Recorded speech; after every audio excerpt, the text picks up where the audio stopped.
Welcome back to Get Fit Guy. I'm your host, Dr. Jonathan Su.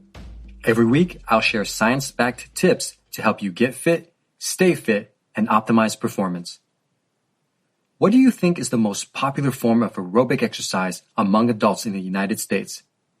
If you guessed walking, you nailed it. According to the Centers for Disease Control and Prevention, nearly half of the U.S. population use walking for exercise as part of a physically active lifestyle. And it makes sense. Walking is an easy and enjoyable form of exercise that doesn't require any special equipment or training. If you've got kids like me, you'll also love the fact that walking is completely free. It won't cost you a dime to bring the family along.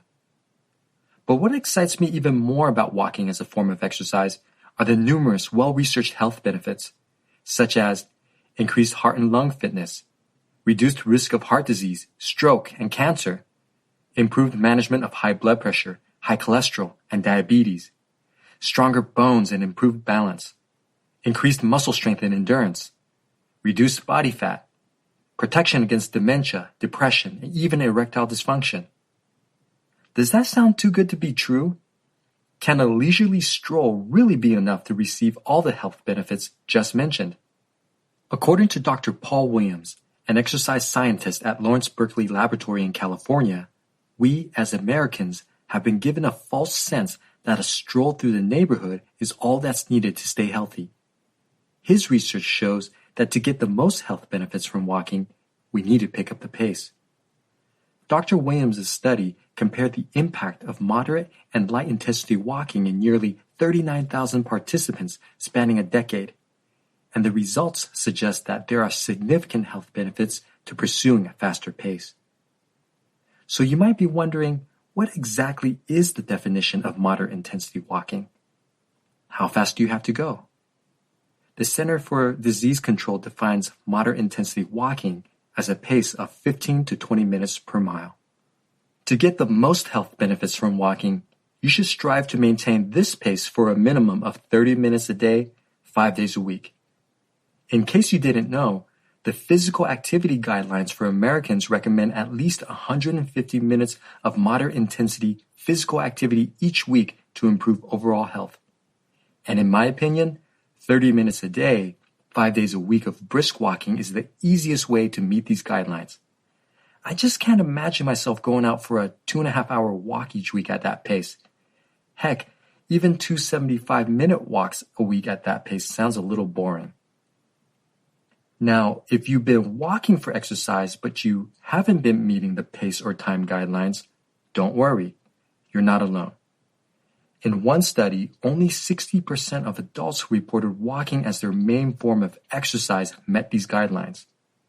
Being a physical therapist and fitness professional working with dozens of clients every week, I can tell you that most of my clients are surprised to discover that they need to pick up the pace.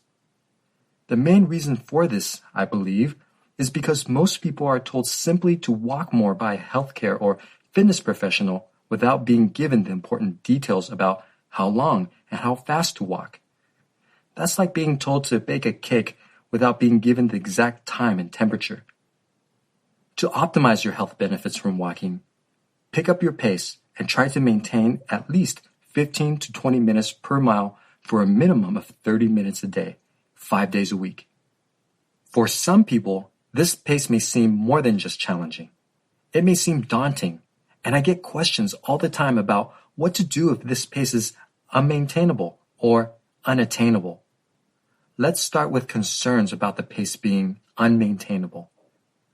This is the case if you're able to attain the recommended pace, but unable to maintain it for 30 minutes.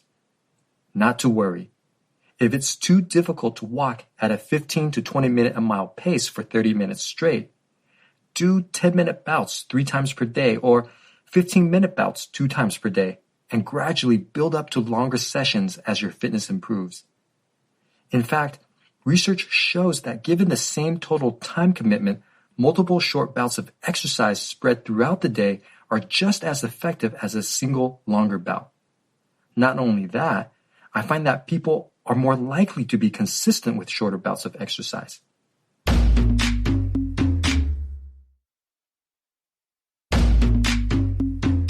What if the 15 to 20 minute per mile pace is unattainable, even with shorter 10-minute bouts? Again, not to worry. There's an alternative definition of moderate intensity physical activity that makes better sense if you're out of shape or unable to exercise at a higher intensity level for whatever reason. This definition, according to the American College of Sports Medicine, is as follows. Walking briskly enough that your breathing quickens, your heart rate rises, and you break a sweat. Yet, you're still able to carry on a conversation. What I love about using this way of gauging moderate intensity exercise is that your walking pace will naturally pick up as your fitness improves over time.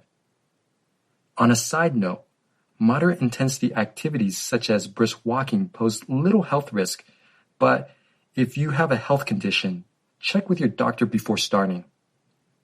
Let's talk briefly about the difference between walking and running, because let's face it, walking briskly at 15 minutes per mile may seem like a slow run.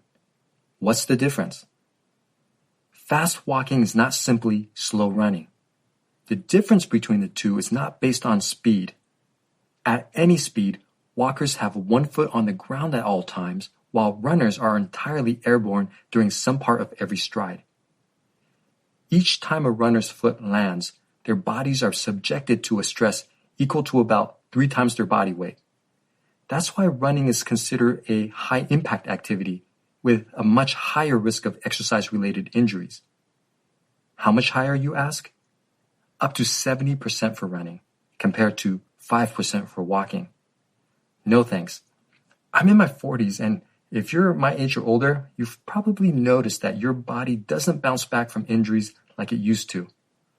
I'll take walking over running on most days. So what do we do with all this knowledge? I, for one, believe that knowledge isn't power until it's applied. So I invite you to join me on a 5-day walking challenge. Mark your calendar and set your alarm to wake up 30 minutes earlier than you normally would for the next 5 days, starting tomorrow. Your challenge, if you choose to accept, is to walk as briskly as you can for 30 minutes every morning for the next 5 days. Keep a daily journal, and at the end of the challenge, share your experience with me. Don't worry if you find it too difficult to walk for 30 minutes at one time. Do 10-minute bouts 3 times per day or 15-minute bouts 2 times per day and gradually build up to longer sessions. If you're up for a real challenge, download a pedometer app on your smartphone and see if you can maintain a pace of 15 minutes per mile or faster for 30 minutes.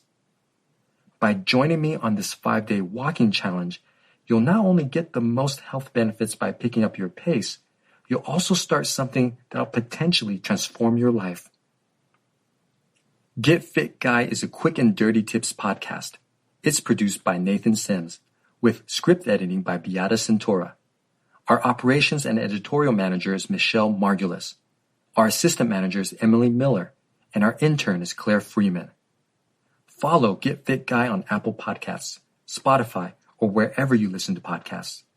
If you have a question you'd like me to answer, you can email me at getfitguy@quickanddirtytips.com. You can also leave me a message at 510-353-3104. Be sure to tell me if it's okay to use your voice on the show. That's all for this episode. Thanks for listening, and I'll see you next week.